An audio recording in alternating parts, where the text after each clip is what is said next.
కామారెడ్డి జిల్లాలో నిన్న జరిగినటువంటి వరద విభాగం సంబంధించి ఫ్లడ్ ఎఫెక్టెడ్ ఏరియాలో పరిశీలించడానికి బాధితులను పరామర్శించడానికి మంత్రి సీతక్క గారు వచ్చారు. మేడం నమస్తే.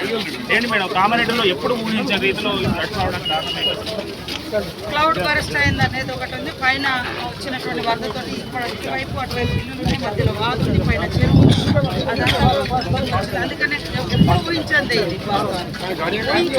కొంచెం బెటర్గా ఉండేదేమో. ముందే చెరువులో రెండో లేకుంటే ఏదైనా డైవర్ట్ చేసే అవకాశం ఉండేది.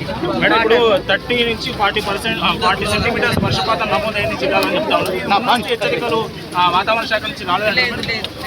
క్లౌడ్ బరస్ట్ అని చెప్తున్నాం కదా, దానికి తోడు ఆ చెరువుల మీద పడి ఆ చెరువులు పొంగి వాగులకు వచ్చింది. వాగు ఇల్లులు ఉన్నాయి.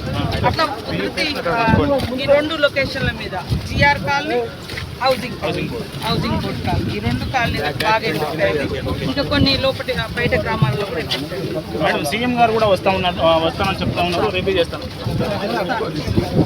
మొత్తానికి మంత్రి సీతక్క గారు చెప్తున్నది ఏంటంటే క్లౌడ్ బరస్ట్ కారణంగానే ఈ 2 కాలనీ ఏవైతే housing board colony, GR colony మునిగిపోయాయని మంత్రి సీతక్క గారు చెప్తా ఉన్నారు. బాధితులకు ఖచ్చితంగా భరోసా ఇస్తామని సీఎం రేవంత్ రెడ్డి గారు కూడా కామారెడ్డికి వస్తున్నారు, రివ్యూ చేయబోతా ఉన్నారు ఈ పరిస్థితి మీద అని మంత్రి సీతక్క గారు చెప్తా ఉన్నారు. Cameraman Mohit, Karunakar, Kamareddy.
Video call